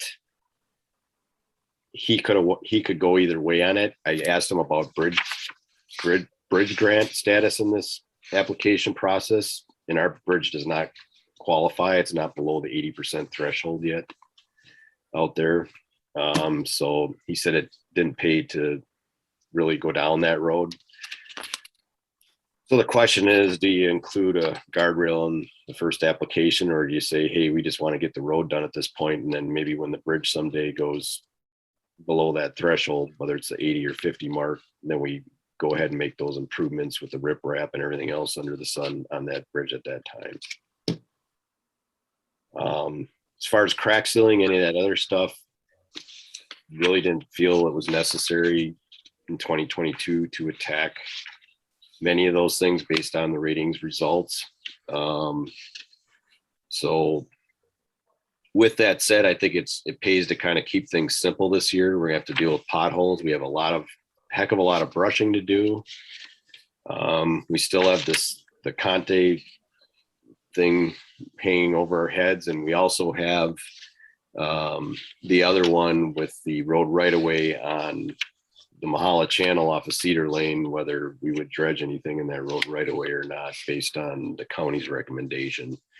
Obviously, all those things would probably come out of some semblance of a road budget. But certain things can be pushed off. I would just ask that we try to be flexible, that we apply for the grant. If we get the grant and say something becomes cost prohibitive on another front, that we're not starting work right away on some of these other projects that they're more maybe mid-season, whatever. So we're flexible, so we can say, oh, we got to hold off on that one till next year. I think we can hold off. I'll have to get through the whole application process information, but I believe we can have the work done in 23 for this first grant, but I'm not 100% sure yet.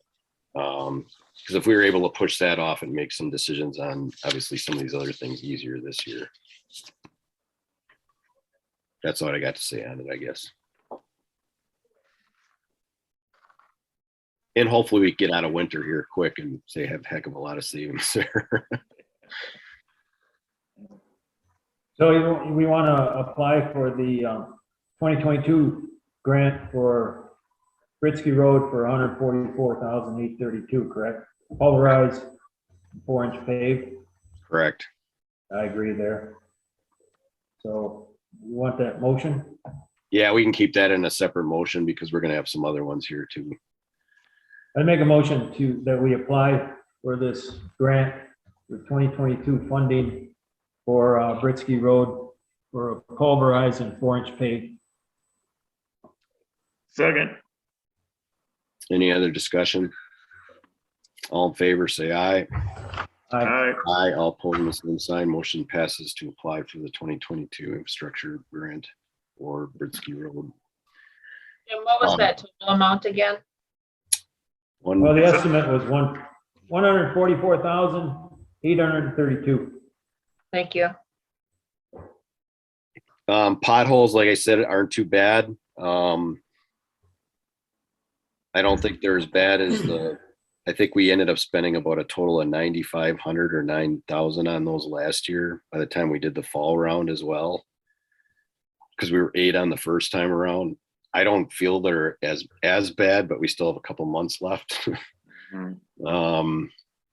I think the big decision to make there is being vigilant of a couple of the areas like Mud Lake Road. Do we punt on that from the pothole standpoint and opt for a different option there to get by? And hopefully maybe that's a target for the 2023 grant to do the eastern section of that road or something like that aligns with their budget.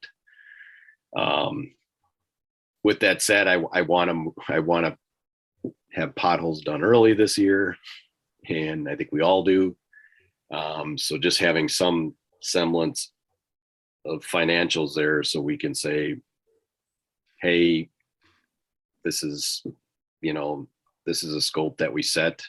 I have a hard time believing we're going to find anybody out of the Northwest Services to do the potholes after last year's experience, especially without tying in a bunch of other projects to it. So I would suspect that he would be the one that would be doing them, and the earlier we can contact him and get on the list, the better. So what do you want as far as dollar not to exceed at the first round? I mean, you guys have been around a little bit on some of the roads too, and I just don't think I don't think we need to have it at $8,000. I was thinking more along the lines of maybe 5 or Yeah, 6. 5 to get started, I think. Okay, I'll make a motion to authorize spending up to $5,000 for potholes to commence whenever the weather permits. Second, Any other discussion? All in favor, say aye. aye. All opposing the same sign. Motion carries to have the cap of $5,000 to get the first round going. Tom, I would assume you have a list for those potholes. I will, Okay, but it's a little early yet to mark that up. Okay. I'd like to wait till probably the first week of March. But I'll at least get us on the list to say, hey, this is coming over to you with the document. And I think this year I'm going to mark them as well with some marking paint, just because it got a little bit sketchy last year in some of the areas. Some of the maps were hard to read, and I don't know if they were just hard to read because they were having a bad day or what, but but there was a few things that got missed that shouldn't have been because they were documented.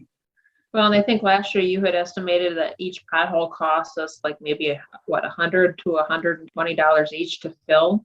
Yeah, we kind of had an amount of material. I mean, that can all be calculated out. So I'll have a real good idea once I have those counted and kind of surface area and whatever. But they can get kind of carried away on little 2-inch things and stuff too, that are more like cracks, glorified cracks than anything. And the material doesn't really sit in those all that nicely a lot of times. So just have to be kind of vigilant to that. So That's why I question what I don't question the 5,000 limit, but I think we need to have an idea from them how much it's going to cost for a specific list that you come up with. Otherwise, they may just want to do $5,000 worth of work. Right. No, we will get that. That work will be specified, and then, he can come back with his estimate. But we kind of know, he laid it out on the table last year. We weren't out of the ballpark on what asphalt costs and everything like that. So we kind of knew the range that we should be in to hold them accountable. So Okay. Brushing's a little bit more of a tough topic to talk about at this point in time. But we all know that we did get some accomplished last fall. But we got a long way to go on that. So I don't know if it's something we want to hold off on in spring and just kind of wait and see how some of the chips fall here. As far as the grant, Shore Acres Road is going to be we projected about 38 grand last year for the mill and overlay. The county budget, I don't remember what is 100% left in that one, because we use some out of 17, wasn't it? Yeah, I was able to get the number today, Tommy. I think you probably were gone. It was 17,000 that we can use this year. we can use this year. Okay, so we'd be about 21, 22 in the hall. And I would get inflation a little bit here, so it's probably gonna be more like 40 this year. Yeah, sorry. Just the way things are, you know. And with this infrastructure bill, it'd be nice to kind of get things lined up, but also have the option to hold off. And I don't know quite how we achieve that, but I think if all we got to expend is, what was our total expense last year, Robin? Do we know off the top of our heads? Was it 6? Because we spent 24 on Short Hills Road, and then we had an 18 and a 12, I think, because we had two seal coats.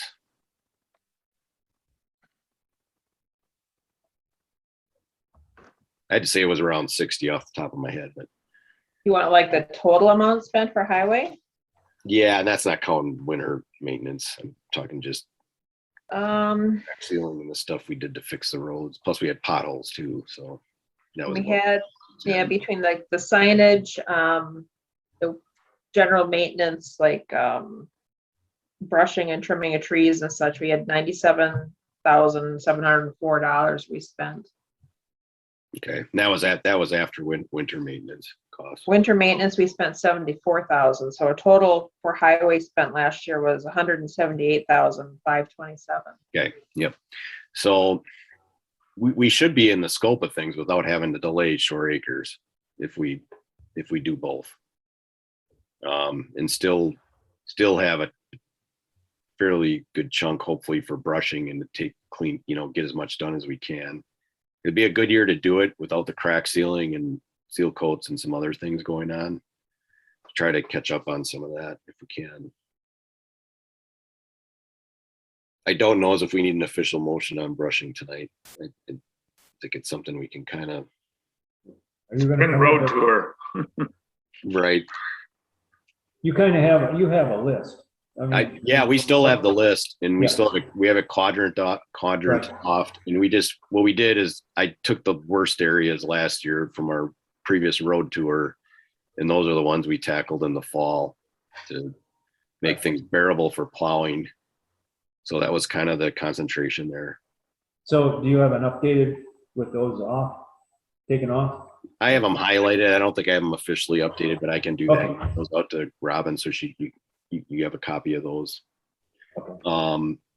The only other one there's one more liar out there, and if we can get it done, it would be awesome. But it's basically big wedges to address the manhole covers on Bridle Path that keeps tearing the plow off the plow trucks, because I don't say they're too high. I just don't know what happened there with the road, if it's settled or what happened. But there's a couple of those on Bridle Path, and we never addressed the hole on Upper Shorewood Hills Road that holds the puddle all year long.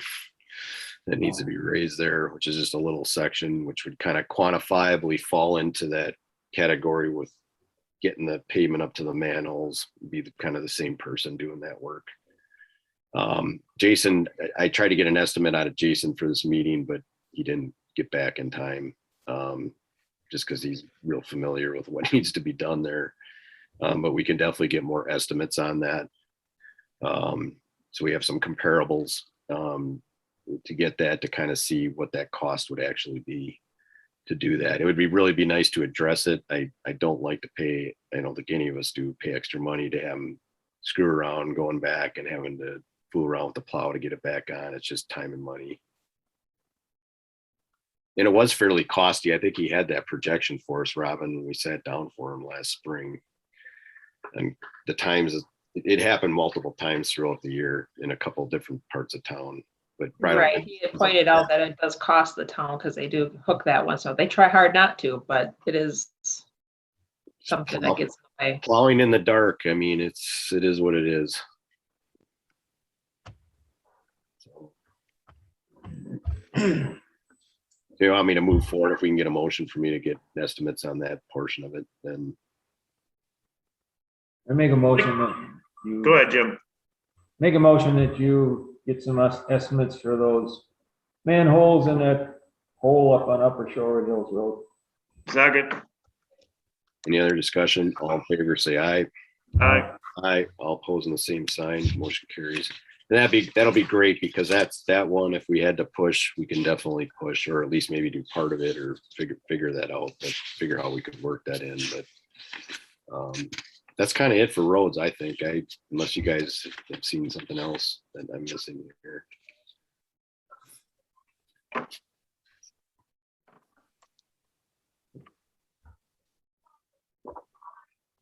Okay, moving on. Discussion or decision of preparing shovel. Oh, we already did that one. Sorry. Yeah, it's done. We're done with the roads. New business.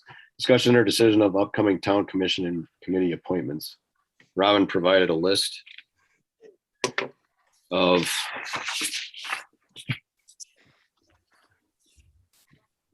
the appointments that'll be up to a number of things for our April meeting to consider. Applications for new potentially new appointees, that's kind of open year round. So as those come in, obviously those will be given to the board for consideration to do due process in that area. So I don't know as if there's much more to do on that one tonight. Do you want to list what terms Sure. are coming up so that people know what's available coming up? Absolutely. Do you want to read those off? Yeah, I can go through it quick. So the first one would be for the Plan Commission. They're 2-year terms. Currently Jim Batiste is appointed and Steve Zekoff, and their terms end both this year and April. So there'll be 2 positions. We'll need them to confirm whether or not they want to come back, or if there's somebody else interested, they'll have to let us know with the application. Jim Hines is, of course, on the Plan Commission, and he'll have to be re-upped because I think his is an annual reappointment as a town rep on the Plan Commission. Yep. Joint Rock Lake Committee, we have 1 position coming up for the town. Susan Trier had finished the appointment, I believe, that Larry Clark had, and her term ends in April of 2022. So if she's interested, she'll have to let us know, and others who are interested will have to apply. Intent. Yeah. And the city still has 2 vacant positions, but the people that are in the city need to apply to the city for the Right. Joint Rock Lake. Correct. Parks Committee, we're still good for another couple of years on all of those appointments. Then I think the last one that we need to re-up is Dave Schrader on the Cambridge, Cambridge. Oh, it's the No, Lake that's an Mills open-ended Fire. one, the Lake Mills Yeah. Fire Advisory Committee. Right. Yeah, Yeah. so not too many.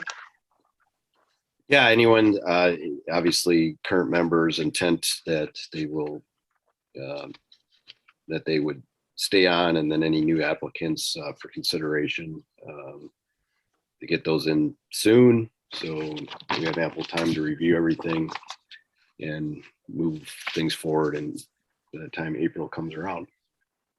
Is this something that you'd want to have it posted on the website, since I don't think people are always aware what we have for appointments? It might be nice. I always encourage people to volunteer and get on committees, commissions, and whatever else we have at the township level or any level. The more the merrier to consider from. I mean, it keeps everything very vibrant and health in committees healthy. I think one of the struggles on any committee that I've ever been involved with, or a council, whatever it may be, is keeping things, diversity and inclusion is big, and keeping things diverse where you're having essentially in an area on a committee, all different areas represented. So they're doing their best job to provide all the information to the town board level when a decision does need to get made.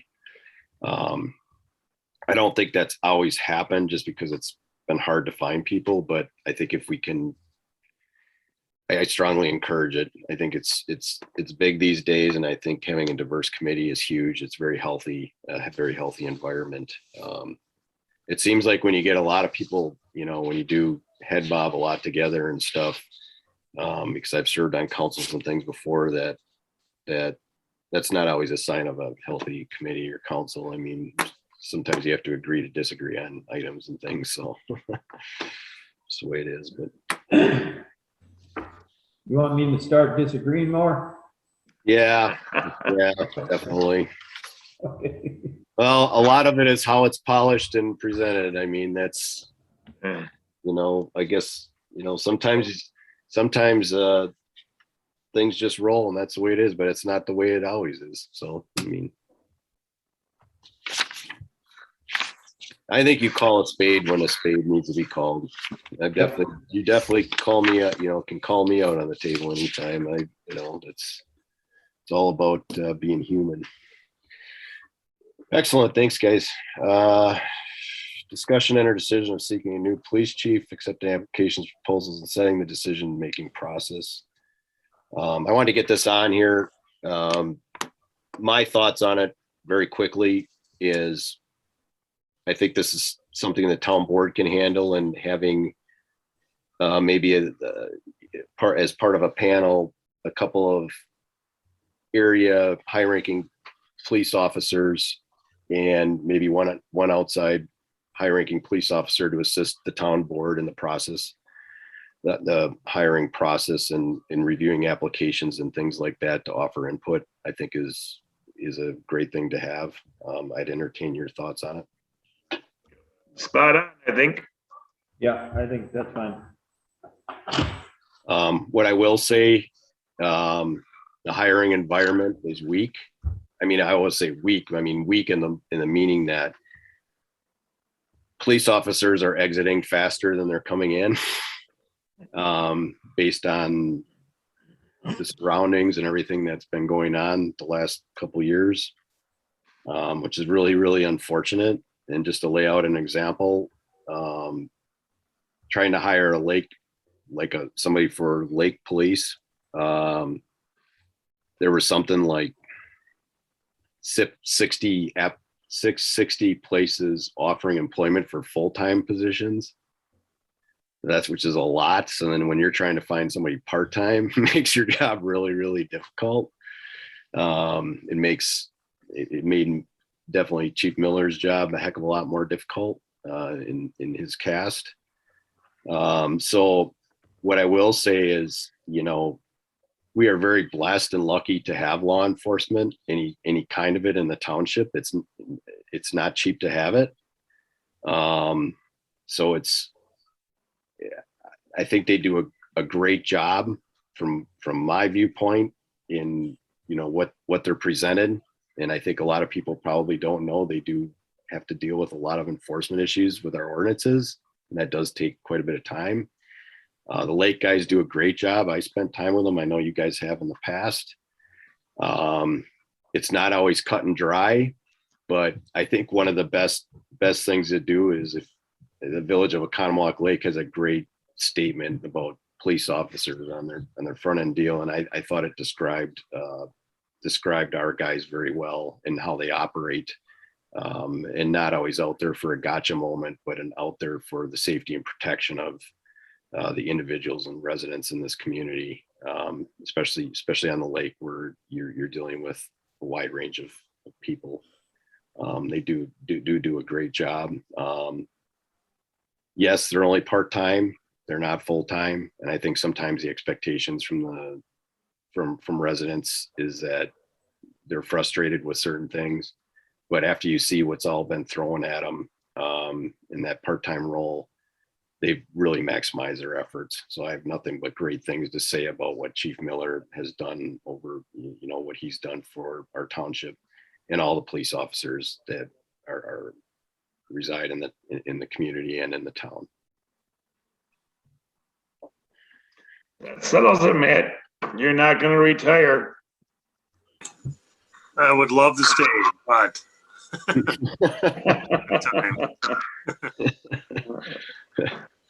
and I think you guys have some great candidates from in-house to choose from.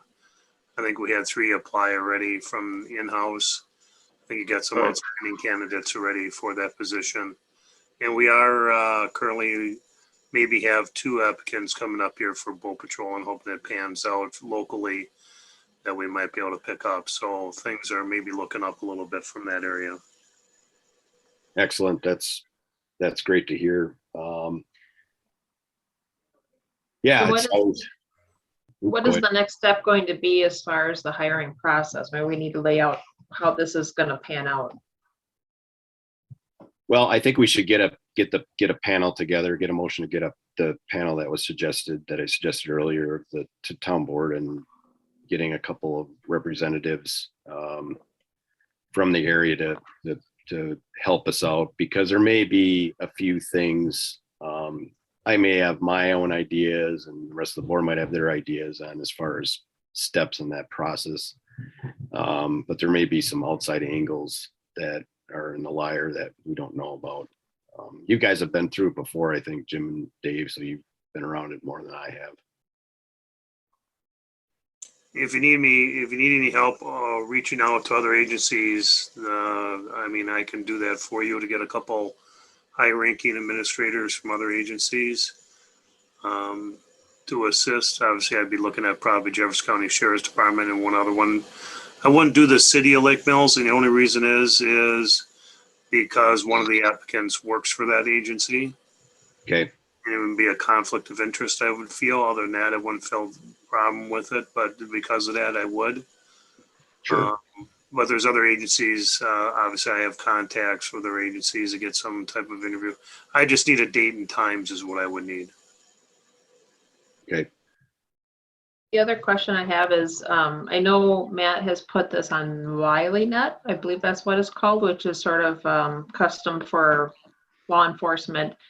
Are we required to post it as a job posting because it's a municipal position, or can we stay just within the WileyNet and then obviously we have some from in-house? I did not post it on a WileyNet for the chief's job, only for the boat patrol. Because Okay, I felt, at least, and you guys can disagree with it, I can post it on WileyNet if you wish, that you initially look in-house to see what type of personnel you have already working for you before we go outside, but that would be up to the town board to make that decision. So I have not posted that on WileyNet for the chief's job, but only for the boat patrol. Okay. My gut on it is that I don't think it would hurt to do that just to get comparables. I think to do due diligence and due process, probably a healthy thing to do, just to go through that part of the process to make sure that we have given, obviously the inside's the inside. We know who we have. I mean, who's been working here a long time, and I know Jim and Dave have been here a long time, and I've been around them enough in the year that I know who they are, and they have their applications that they're submitting. They're already at a slight, probably. I mean, they're always kind of slighted, and mentally is the inside advantage, so to speak. But to make sure that we are doing things legally is probably wise to keep it as open as possible and transparent. yeah, I just don't know what the requirements are because it is a municipal position. I don't know if we're required to post it publicly or, I don't know how they do that. So it was just a question I had. Yeah, you're not required. The only fear I would have is if you don't at least look in-house first, is you may destroy some of the morale of the officers that have been working for your department. Mhm. It may cause problems down the road. That's just my suggestion. If you Yep. don't find a suitable candidate, obviously, then I would suggest that you open it up, but that's just my opinion. Dave, you were around for the transition from Delaney to Matt, correct? Correct. How did that happen? I mean, I wasn't on board then. That really was, if I remember correctly, was more just a hire from within, wasn't it, Matt? It was. I know there was a suggestion by the chief at that time, reference me being promoted to the chief's job, and then it worked out through the town board. I didn't conduct any interview process or anything else. I was just moved into that position. That's how that occurred at that time. Yeah. And I don't know how it occurred from Al Kovaneski to Bob either. I don't know. That goes way back, obviously. I think I was on the board then. That was just same situation, just changing of guard. Pretty Right. much in the police department. I don't even know if it came before the town board, but for their blessing, that's about it. But it all happened within the police department. Yeah, my goal wouldn't be, or intent would be, to detract from anybody on the inside. I more think of it from a process standpoint. When you start looking at resumes and applicants' resumes, what does that overall picture look like? Because you could potentially get a lot that look the same on the inside, but there's no comparable as to what something else might look at. So that was my main point on that, I guess. So after we get the panel set up and we have them review the applications, then is it conducting interviews and then getting a recommendation from that panel? Is that what I'm getting? Correct. Okay. Yeah, keep it. I mean, we don't keep it simple, smarty, I guess. We don't need to overcomplicate it. I have one other, if we're done with that, question about the somebody Bob Delaney right now takes care of the parking lots and things at boat launches. So he's retiring also, correct? I don't know if he's gonna stay. I haven't heard anything. He told me his intent was, but then when I talked to Matt, you said we didn't have anybody on the radar, I think at that one meeting, but Yeah, I know of nobody on the radar. I know that I've signed Bob up for 16 hours of training up in Green Bay, which he annually attends, so he gets his 24 hours of training. He has indicated he'll be at all the required training for this fiscal year.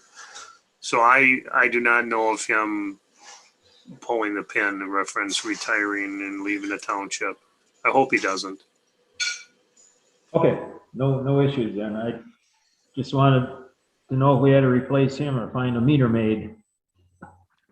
Yeah, Bob puts in a lot of hours at the boat launches. You're right.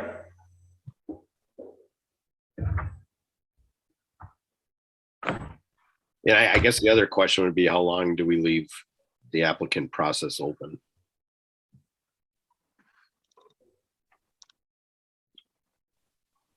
I mean, obviously Matt wants to be done in April. Yeah. But is it,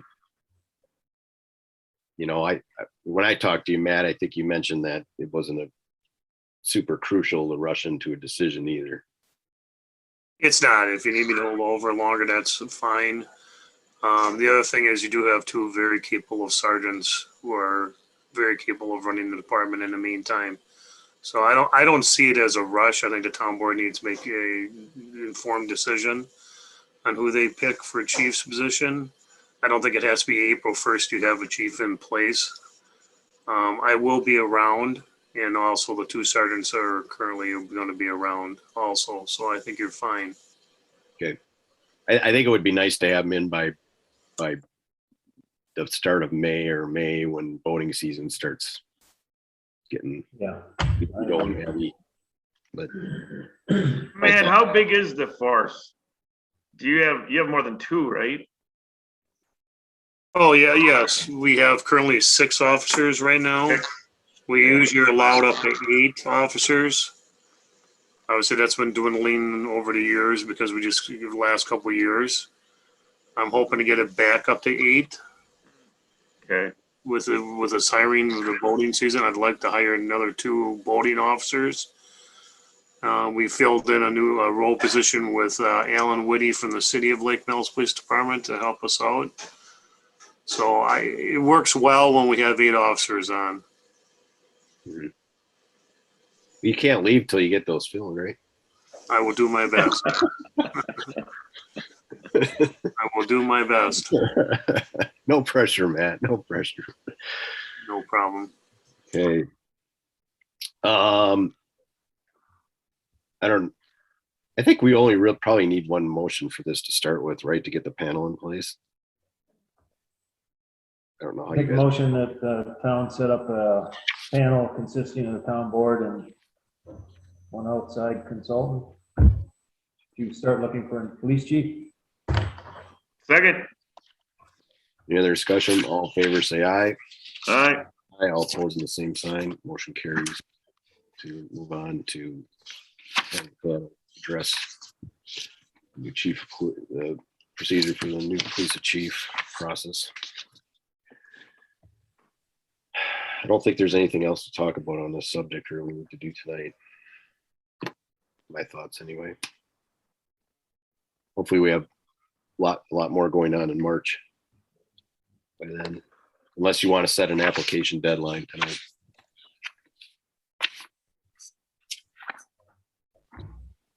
Well, how long, April 1st maybe, or something somewhere. Yeah, I was thinking the month of March. okay, April 1st for applications to be submitted by? Is that what you want? Okay. Yeah. Can we get a motion for that? Make a motion that we take applications till April 1st, correct? Second. Any other discussion? All in favor, say aye. Aye. Aye. All opposed on the same side. Motion carries unanimously to keep the applications open until April 1st. Okay. Correspondence. We received a letter from the Lake Mills EMS this afternoon, which I forwarded to you guys, and I think we're going to be addressing that probably at the March meeting, I would assume. I'm not gonna read, I haven't even had a chance to read it yet, so I did forward that to you guys. I also want to make sure people understand that we do not have a February election. So there would not be any absentees sent out yet. In fact, during the meeting here, I just got an email from someone asking where their absentee was. The next election we have is on April 5th. So they will not start seeing absentees that they've already have a request in for until probably first or second week in March, once I actually get the physical ballots to send out. I had something sent to me. I don't know if you can see it, but it's the Jefferson County Recycle Events pamphlet. Yep. And this is posted on their website, Jefferson County, Wisconsin.gov clean sweep, but it's a very good educational thing on where to get rid of things. I didn't even know they did tire recycling. Usually people don't want to touch tires. It's costly, but yeah, it's a nice little handy guide. Encourage people to go to their website and make sure that they're disposing stuff appropriately, so we don't have to have pickups in the town that are costly to town residents. Meeting schedule. I have the correspondence from the Towns Association on the border review training, I guess. Yep. I don't know. I plan on doing it virtually on March 28th. So I don't know if you can, I mean, it's $60. Then they send you the material and the access information. It's required that everybody gets trained every year now. So, well, not everybody, but you need at least one trained. At least one on the board. Yep. So I don't know if anybody else was gonna do it or whatever, but I thought I would send in. Okay. I don't know, I was hoping that we could send $60 in and then everybody watch. Have all three. Yeah. Well, yeah. There you go. I don't know. But you only get one set of books and tests, so I don't know how that's. Anyway, I'm gonna send in my application for that and Okay. see where it goes, see what information I get out of it. And what the changes are, I guess, is the big key thing. Because we never updated, I don't think we updated our, they had some updated booklet and all that stuff, and maybe that's all included with that finally, so. Without having. Yeah, we had a tape that's several years old. But Yeah, it's old. Right, the DVD was quite old. For border review, not a lot changes. Usually they send out a notification if something has changed, but I think there's been enough over the last 10 years since they made that video that they probably felt the need to make a change. I'll watch the video again. Oh, can you do that? Well, I mean, I won't count, but if you apply and do that way, at least Okay. I'll watch the video instead of having to spend $120. Okay. Right, yeah, they've kind of made it costly for everybody to be certified. Right. Okay. So, That way we can argue about the changes or whatever all right. and tell me I'm wrong. So, Okay. that it for correspondence? All right, meeting scheduled March 1st, 2022, Plan Commission. There will be a meeting, 7 p.m. at the Town Hall. March 3rd, 2022, Parks Committee meeting, 7 p.m. in the Town Hall. That there will be a meeting then. March 8th, 2022, Town Board meeting, 7 p.m. at the Town Hall. March 10th, 2022, Joint Rock Lake Committee meeting, 6 p.m. at City Hall. And April 5th, 2022, spring election, 7 a.m. to 8 p.m. I think we should also note that the April meeting is going to be pushed back a week because we always hold it the third Tuesday of April for the annual meeting and the town board meeting to be piggybacked on the same night. Correct. And I believe we're going to try and hold that one in person, correct? Yes. But March, we still plan on being virtual. There's a possibility, yes. Okay. And the COVID challenges.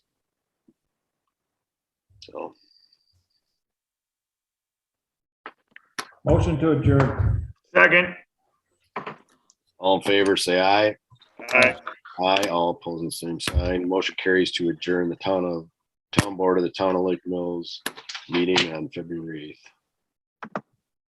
9:09.